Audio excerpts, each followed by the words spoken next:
Medical examiners are always responsible for properly identifying human remains and figuring out how and why people died. Those are the three most important things we do.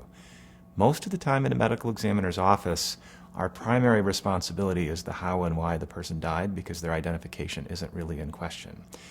In a mass disaster situation, the tables are really turned because you may have people that are fragmented into multiple different parts, for lack of a better word.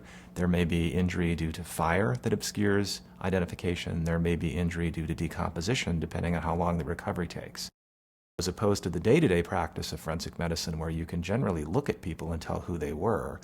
In a mass disaster situation, you're bringing all your academy colleagues to bear because all of a sudden we need fingerprints to identify people, anthropologists to identify people, DNA to identify people, x-rays to identify people.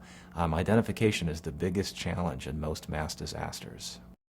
There is a process we follow in almost every mass disaster to ensure that we have properly identified everyone possible. And it's generally a sequence of steps. So we make sure that every set of remains gets examined by a forensic dentist. And then that same set of remains moves down the line to make sure that it's examined by a fingerprint analyst.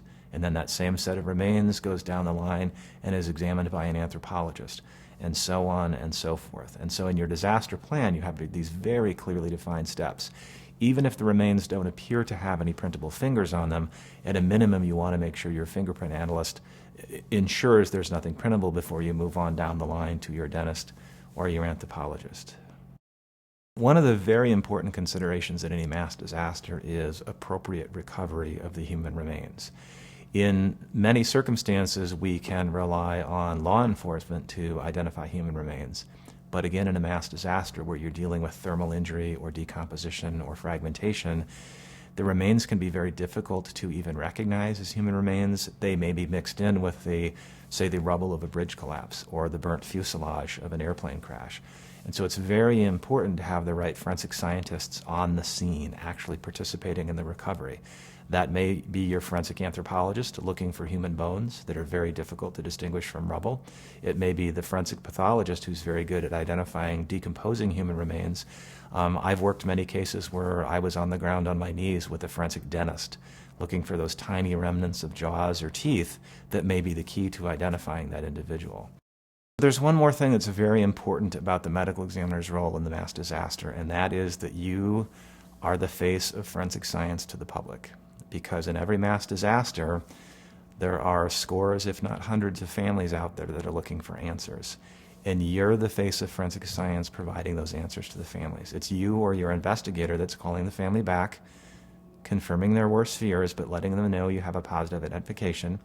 It's you that does the press conferences. It's you that updates the releases that tells the media outlets, okay, this is how many victims we have, this is how many we have identified, this is the process we're going through to identify the rest, which is a very different mindset than what you're doing in the autopsy room on the bench, to then take off your scrubs, put on the coat, and walk up to the podium to address the families at the Family Assistance Center, and after that to address the media and let them know how the process is going.